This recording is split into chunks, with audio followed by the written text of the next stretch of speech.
Hi friends, this is Akhtar सुल और आज का हमारा टॉपिक है present indefinite tense.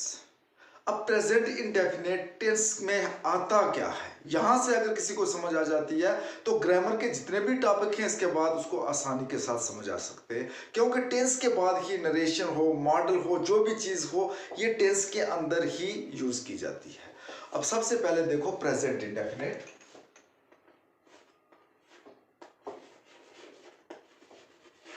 Present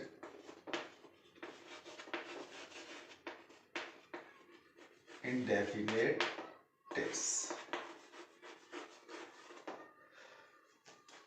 present indefinite tense जो होते हैं इनकी पहचान यह है कि जब भी हम इन सेंटेंसेस को उर्दू में ट्रांसलेट करते हैं तो इनके आखिर में ता है, ती है और ते है, ये चीज आती है। इनके आखिर में ता है, ती है और ते हैं वगैरह, ये चीजें इसके लास्ट पे आती है। अब सबसे पहले इसका फार्मूला जो है हम उसके ऊपर बात करते हैं कि इसका जो पहला फार्मूला है वो ये है। हम सबसे पहले लिखते हैं सब्जेक्ट प्लस वर्ब की पहली form first V plus object, और इसका जो दूसरा फार्मूला है वो ये है। अगर हमारे पास सब्जेक्ट जो है ये थर्ड पर्सन है, थर्ड पर्सन सिंगुलर है,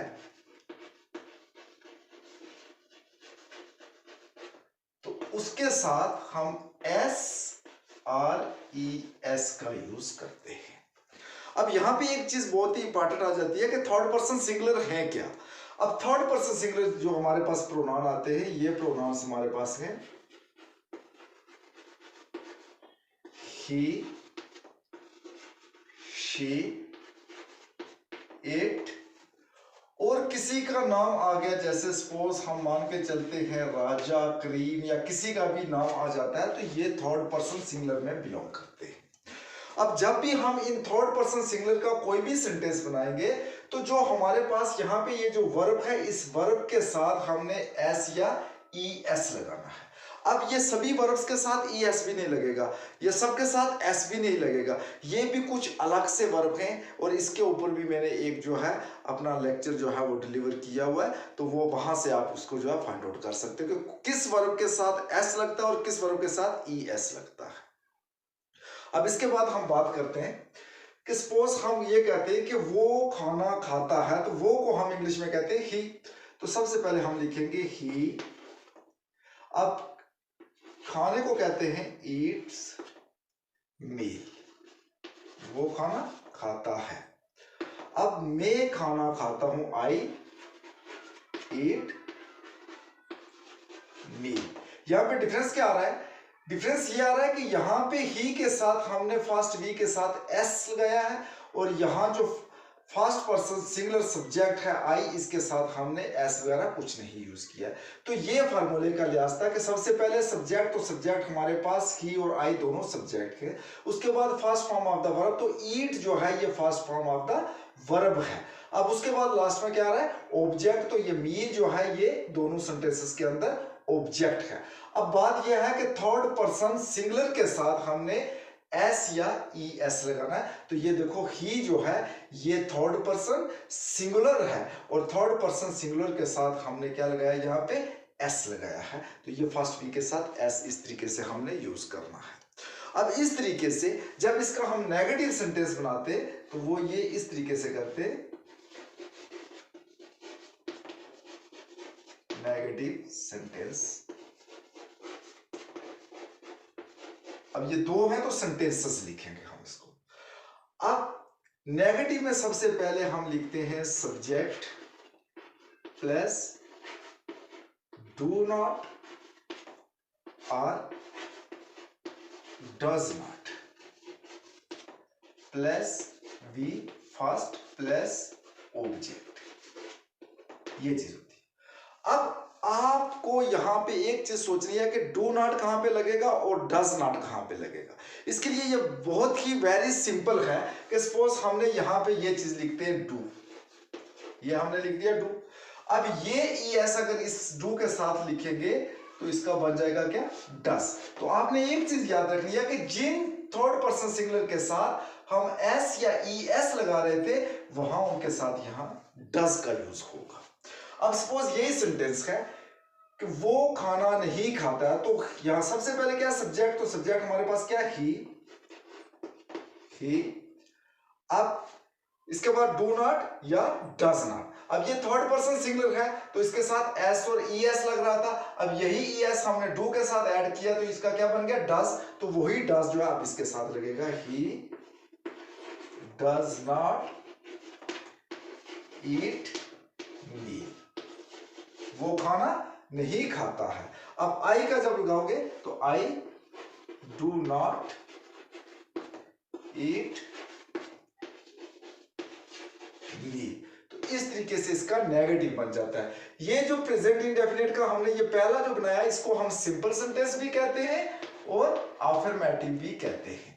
और इसका उर्दू में जब आप तर्जमा करोगे तो इसको क्या कहते हैं, अफर्मेटिव सेंटेंसेस को हम कहते हैं सादा जुमले, सादा जुमले। तो ये चीज हमारी इसके बीच में आएगी। अब इसके बाद हम दूसरी स्लाइड में देखते हैं कि इसका इंटरोगेटिव सेंटेंस कैसे बनते हैं।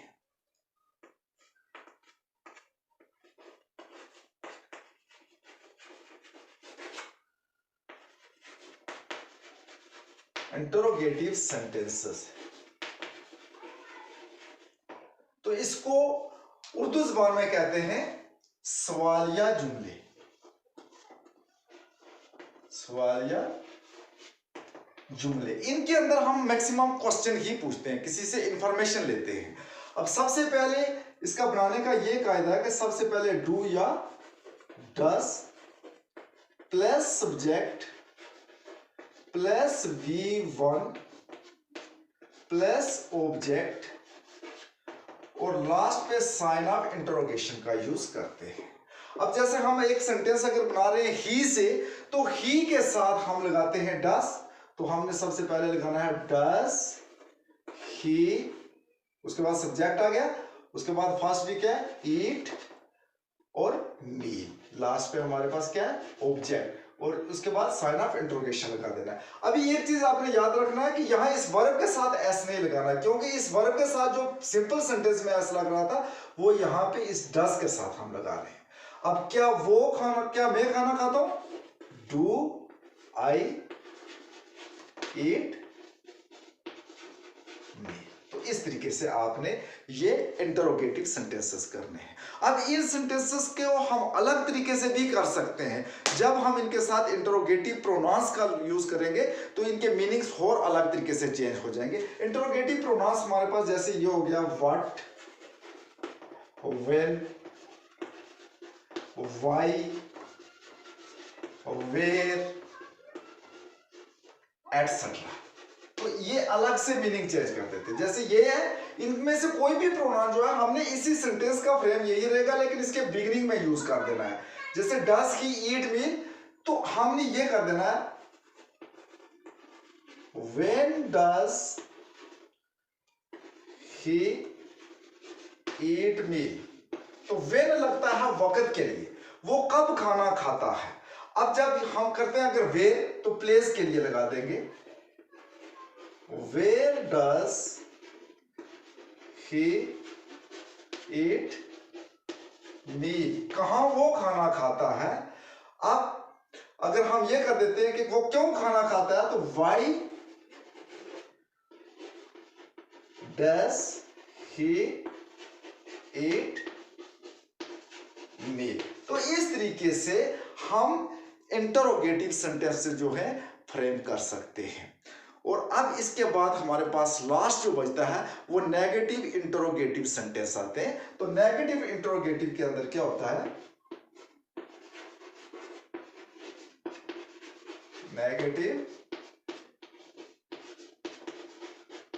इंटरोगेटिव, इसको कहते हैं मनफी सवालिया जुमले। तो इसका फॉर्मूला देखिए, सबसे पहले हमने लिखना है do or does plus subject plus not plus V1 plus object plus sign of interrogation. तो ये फार्मूला आपने अप्लाई कर देना है। बाकी पूरा सेंटेंस उसी तरीके का है, सिर्फ बीच में इसके नॉट का यूज करना है। जैसे ये सेंटेंस है डस ही ईट मील, क्या वो खाना खाता है, तो इसको हमने ऐसे कर देना है डस ही नॉट ईट मील, क्या वो खाना नहीं खाता है। अब ऐसे डू आई नॉट ईट मील, क्या मैं खाना नहीं खाता हूं। तो अगर ये साथ में आप लगा दोगे तो यही जैसे विल है, तो आप इसको ये जो डस का इसका डी जो है ये स्मॉल में कर दो और यहां पे लगा दो आप पीछे इसके वेन, तो ये बन जाएगा when does he not eat मील, वो कब खाना नहीं खाता है। तो इस तरीके से we can frame any sentence belongs to present indefinite tense. तो प्रेजेंट इंडेफिनिट टेंस होते हैं जो नामुकम्मल होते हैं। आज प्रेजेंट इंडेफिनिट टेंस के हमने simple sentences, negative, interrogative and then negative interrogative sentences हमने किए हैं। With the help of these, ये जो जितने भी फार्मूले लगाए हुए हैं इनके साथ, and at the end of my this lecture I want to say please watch, like and subscribe my channel. Thank you.